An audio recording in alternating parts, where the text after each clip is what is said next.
시청자 여러분 안녕하세요. 트루브TV 방송입니다.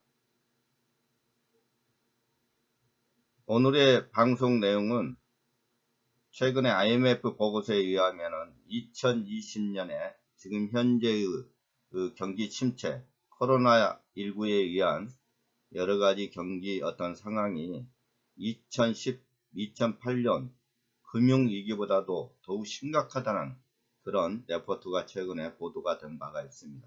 그래서 2020년 현재의 어떤 경기 침체가 과거 1929년 대공황 때와 비교를 해보면서 과연 이 현재 경기 침체가 어디까지 갈 것인지 그러한 부분을 가지고 여러분과 함께 살펴보도록 하겠습니다. 트루브 TV 방송입니다.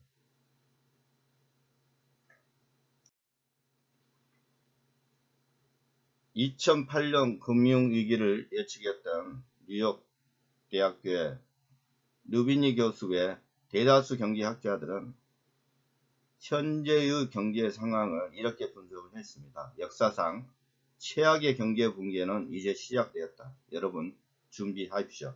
이렇게 외치고 있습니다. 그래서 그러한 어떤 내용을 가지고 과연 현재의 상황이 경기 침체가 장기화로 갈지 아니면은 바로 회복의 길로 갈지 모두 다 궁금해하고 있습니다.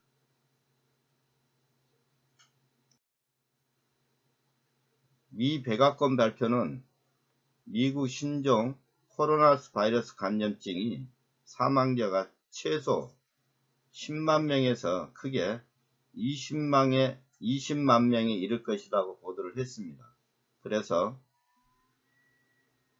미 재무부에서는 2조 달러 규모의 네 번째 긴급 구호 예산 패키지를 통과시켰습니다. 그래서 총 저번 2조 달러까지 합쳐서 총 4조 3천억 달러, 우리나라 하나로 이야기하면 약 5,200조 원 이상의 국가 재정 투입을 하겠다고 발표를 했습니다.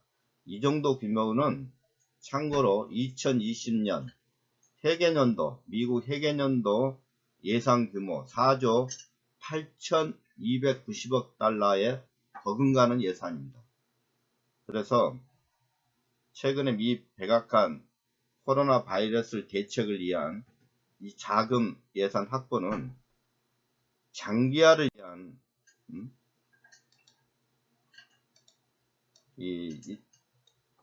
위한 대책이 아닐까 그렇게 보고 있습니다. 코비드19에 대해서 최근에 살펴본다 그러면은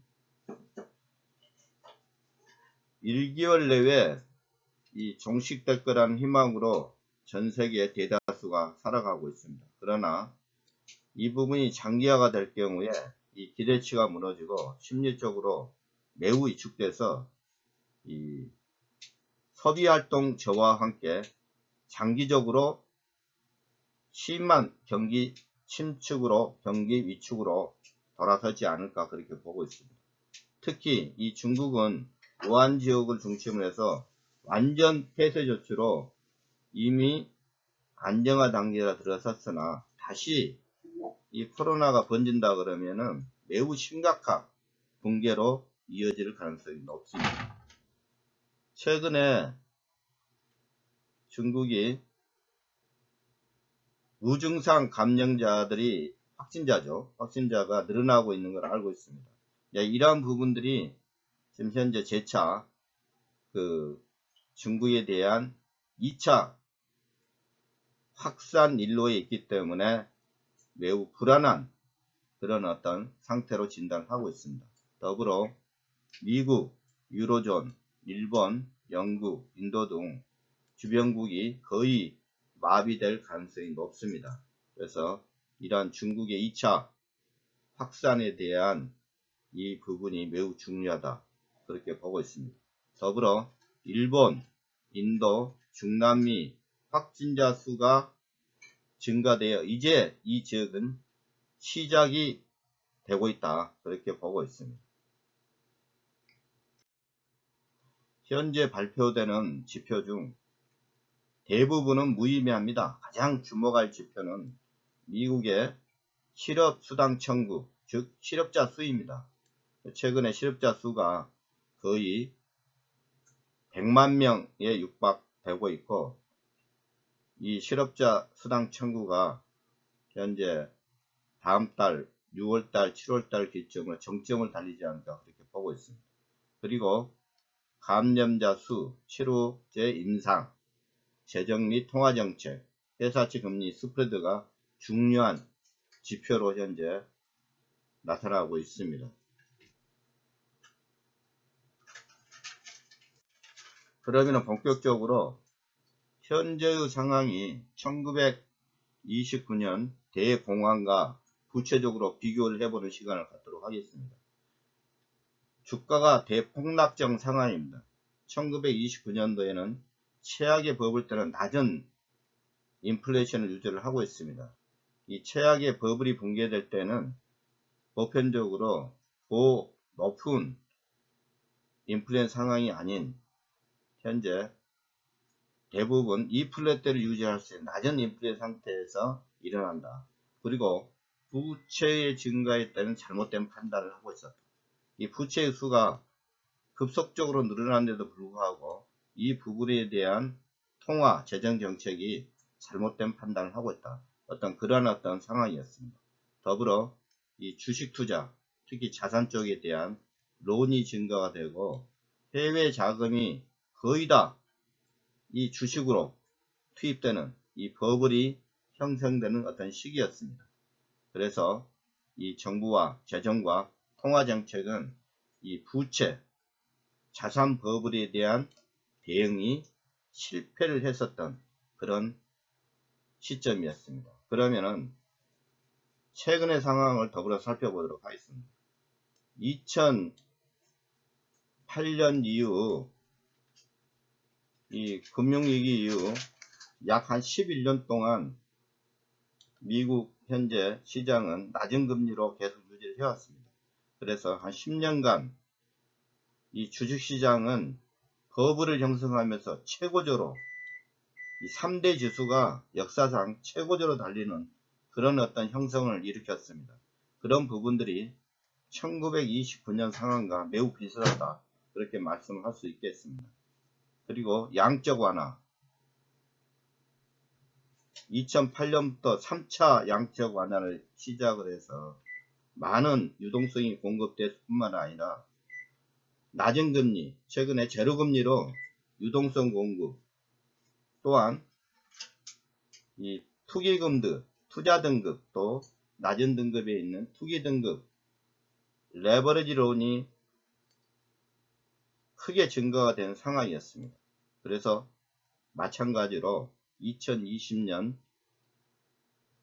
상황도 부채 자산 버블이 최고조에 달했던 이 시점이 1929년 대공황 시점과 매우 유사하다. 그렇게 비교 판단할 수 있겠습니다. 다음으로 최근에 주식시장 붕괴가 일어났지 않습니까? 그래서 1929년 대공황 때 주가 하락 시작과 최근의 상황과 비교 판단을 해보겠습니다.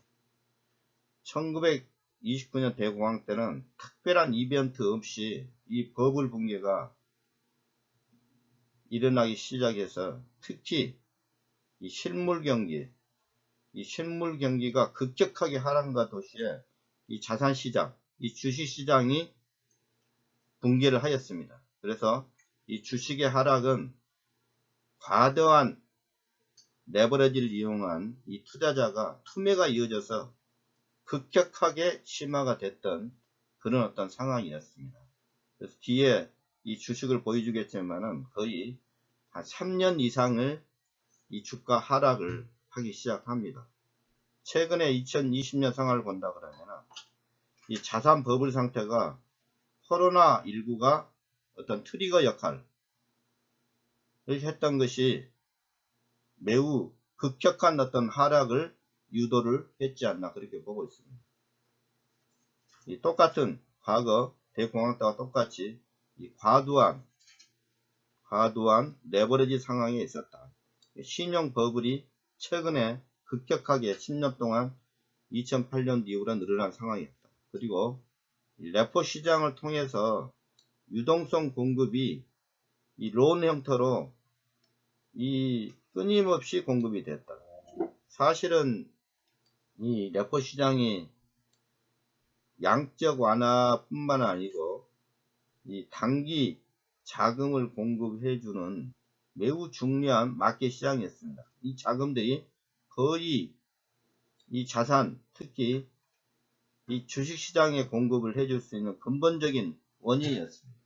그래서 이런 어떤 부분들이 어떤 주가 하락을 할 수 있는 자산 버블의 붕괴를 할 수 있는 근본적인 원인이었지만은 비슷한 어떤 형식을 가지고 있었고, 물론 그때와 지금은 좀 규모는 다르지만은 형식과 내용 측면에서는 유사한 측면이 있었다, 그렇게 말씀을 드릴 수 있겠습니다.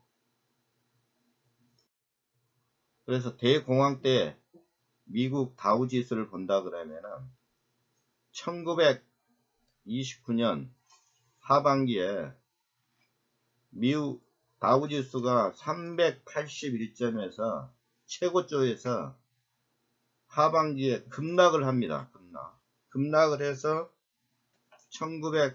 1930년 초 미국에서 여러가지 정책이 재정, 통화, 여러가지 정책이 나온과 동시에 이랬던 분위기에 의해서 상승은 하나 다시 또 1차 파동, 2차 파동, 3차 파동, 4차 파동을 거쳐서 주식이 하락을 하게 됩니다.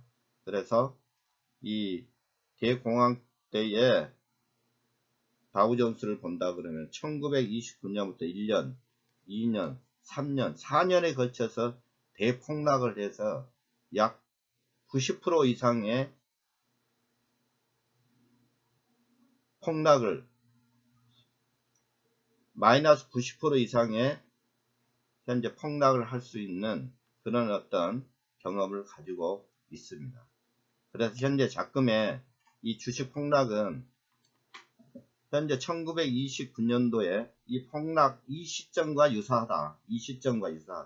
그래서 현재 약간의 상승을 보고 있지만은 제가 보는 견제는 최소한 못해도 많은 현재 미국에서 패드라든가 미 연준 재무부에서 부양책이 나오고 있기 때문에 이런 어떤 부양책의 힘을 얻어서 약간의 상승을 하고 있지만은 최소한 못해도 대공황 때 못지않는 장기간의 침체, 장기간의 하락은 뻔하다.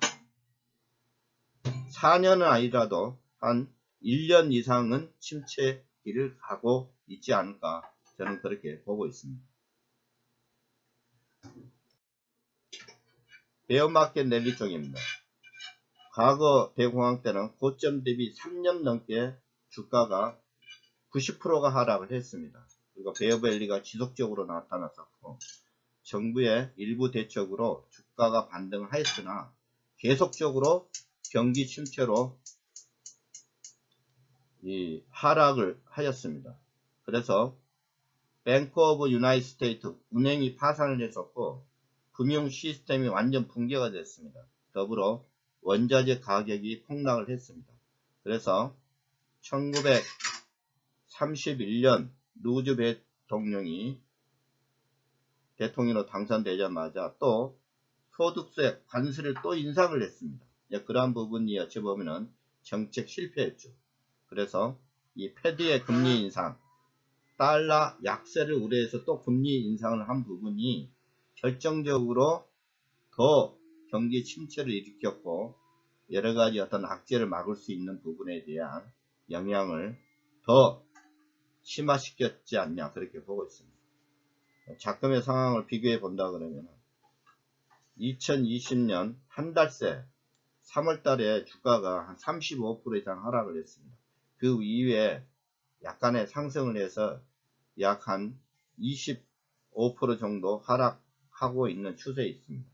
최근에 통화정책, 재정 부양으로 상승을 하나 앞으로 틀림없이 이 배어 늘리는 지속할 가능성이 매우 높다.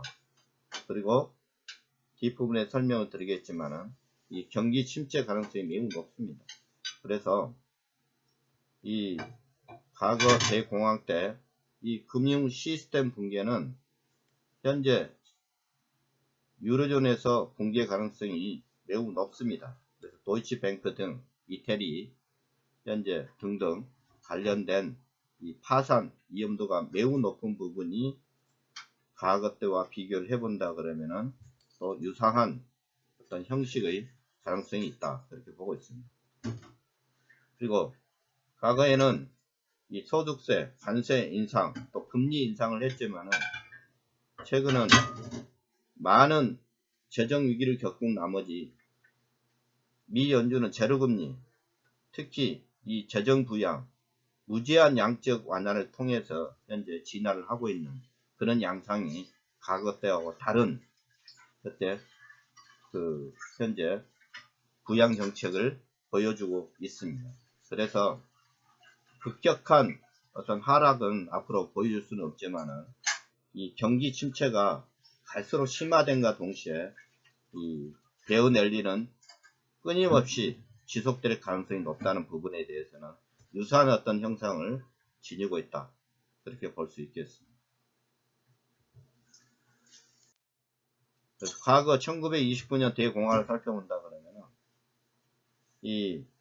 그 당시에 GDP를 본다 그러면은 1929년도, 1930년도, 32년도 한 4개년도에 걸쳐서 이 마이너스 성장을 하게 됩니다.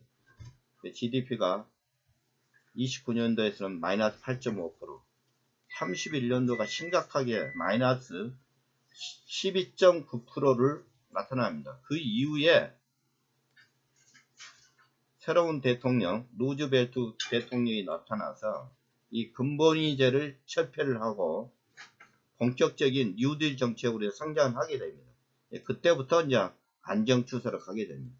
작금의 상황과 비교를 본다 그러면은 2020년 상반기, 1, 4분기만 봐도 현재 마이너스 6%, 최근에 골드만삭스에 의하면은 마이너스 24%까지 현재 예측을 하고 있습니다. 2분기가. 만약 코로나가 진전 치수라고 덜고 6월달부터 본격적으로 상승할 수 있는, 경기 회복을 할 수 있는 기조에 선다 그러면 희망적으로 이 성장률이 지금 현재 12%, 최고 4, 4분기는 한 10% 정도를 보고 있습니다. 그래서 2020년도에 전체적인 어떤 GDP 성장률을 본다 그러면은 합산을 해보면은 마이너스 성장을 기록할 수밖에 없는 그런 데이터를 보여주고 있습니다. 네, 그러한 부분들이 과거 대공황과 비교를 했을 때 틀림없이 이 경기 침체는 불보듯 뻔하다 그렇게 예측 가능합니다.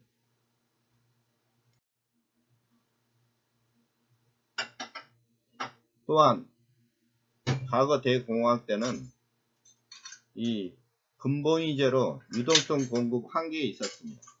그래서 1931년도에 늘어나는 재정 적자에 대해 우려로 정부가 지출을 감축을 했습니다. 현재 정부 통화 재정 정책과 반대였죠. 또한 이 과도한 대출로 금융위기 인식으로 은행에 지원할 수 있는 자금을 확대를 하는 게 아니고 이 축소를 했습니다. 그래서 아마 이제 뱅크론 사태까지 벌어지는. 그리고 최후적으로는 이 근본위제를 포기를 하고 루즈벨트 대통령이 1933년에 이 환율 저하로 이 달러 강세를 막고 달러 저하로 이 경기 회복을 본격화해서 이 대공황을 벗어날 수 있었습니다. 그러면은 현재의 상황을 비교를 해본다 그러면은 지금은 무한적 유동성 공급을 하고 있습니다. 이런 부분들이 과거 대공황, 2008년도 금융위기, 2000년도 닷컴 버블을 통해서 이 유동성 공급이 매우 중요하다는 걸 인식을 하고, 이 미 연준은 무한정 현재 유동성 공급을 현재 하고 있습니다. 그리고 더불어 재정 지출 확대로 긴급한 곳에 이 자금 지원을 해줄 뿐만 아니고, 최근에는 미 의회 통과 없이는 회사채 매입이 불가능합니다. 그래서 우회적인 방법으로 현재 SPV 특별 목적 회사를 만들어서 재무부가 자본금을 투입을 해서 현재 이 투자 양호한 회사채 이러한 부분들을 현재 매입을 해서 안정화 추세를 현재 가고 있습니다. 그래서 금융 지원을 위한 양적 완화, 즉 은행이 소유한 이 장기 국채를 매입하는 것입니다. 이 여러분이 혼돈이 할 수가 있는데, 이 금융 지원 방법 중에 두 가지가 있습니다. 이 양적 완화라는 것은 현재 미 연준이 이 금융권이 가지고 있는 미 국채, 특히 이 장기 국채를 매입을 해서 이 끊임없는 그 매입량만큼 미 달러를 공급을 해주는, 사주는 그런 형식입니다. 그리고 우리가 론이라는 것은 레포 시장에서 이 돈을, 국채를 담보로 해서 보통 단기로 이 돈을 빌려주는 형식, 이런 형식 두 가지가 대별할 수 있는데, 지금 현재 양적 완화는 이 돈을 매입을 해서 돈을 뿌리는 그런 어떤 방식입니다. 그래서 1929년에는 이 근본위제를 포기를 해서 이 대공황을 벗어났지만은 2020년 현재가 이 경기 침체가 장기화되고, 이 부분을 벗어나기 위해서는 아마 이제 앞전에 예전에 제가 방송을 했지만, 향후에는 이 현재 디지털 코인, 페트로달러 위기, 현재 이 금융위기를 벗어날 수 있는 새로운 형식의 금융 시스템 도입, 리셋, 이런 부분이 향후에 크게 대두가 되지 않을까, 그렇게 예측을 하고 있습니다. 그럼 마지막 편으로 이 대공황을 예측할 수 있는 부분 중에 가장 중요한 부분이 이 실업 문제입니다. 그래서 실업 문제는 장기 불황이나 공황을 초래하는 근본적인 요인이다.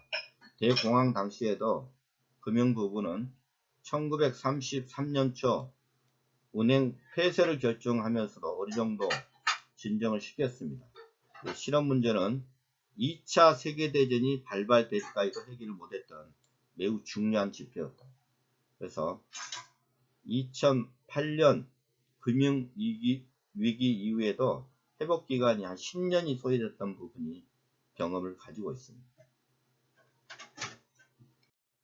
현재 실업급여를 신청한 사람은 코비드19로 직접 타를 맞은 여행 관련 업체, 항공사, 그리고 항객 기업 등의 일부에 지금 국한돼서 나오고 있지만은, 향후에는 서비스, 일반 제조업 등에서 이런 실업자가 대거 대출할 가능성으로 일부 학자들은 올 여름까지 한 1,400만에서 1,600만을 전망하고 있습니다. 그리고 또한 쿠퍼 앤 올프 학자들은 올 여름까지 2천만 명을 전망을 하고 있습니다. 이런 상태까지 오게 된다 그러면 이거는 거의 대공황, 실업 상황과 유사하다, 그렇게 말씀을 드릴 수가 있겠습니다. 그래서 이런 실업급여는 소득이 들면서 이 소비를 열악화시키고, 또한 이 디프레션, 깊은 디프레션, 수요를 위축을 하게 됩니다. 그러한 부분들이 이 대량 실업을 이끌고, 이 실업급여를 지급함과 동시에 국가에 대한 재정부담 초래로 계속적인 반복을 하게 됩니다. 그래서 요약하건대 자금화의 현재 경기 상황은 과거 1929년 대공황과 유사한 어떤 형식을 띄워가고 있으나, 미 정부, 미 연준의 통화 재정 정책에 의하여 이 급한 불은 끄고 있는 그런 상황이 있습니다. 그래서 그 이후에 현재 경제 지표라든가 실업급여라든가 현재 코로나19에 대한 이 진정 상황을 살펴보면서 이 상황이 어떻게 전개가 될지를 또 이어서 여러분과 같이 살펴보는 시간을 갖도록 하겠습니다. 이상으로 방송을 마치도록 하겠습니다. 감사합니다. 강의에 많은 도움이 되셨다면 구독 버튼, 좋아요 부탁드리겠습니다.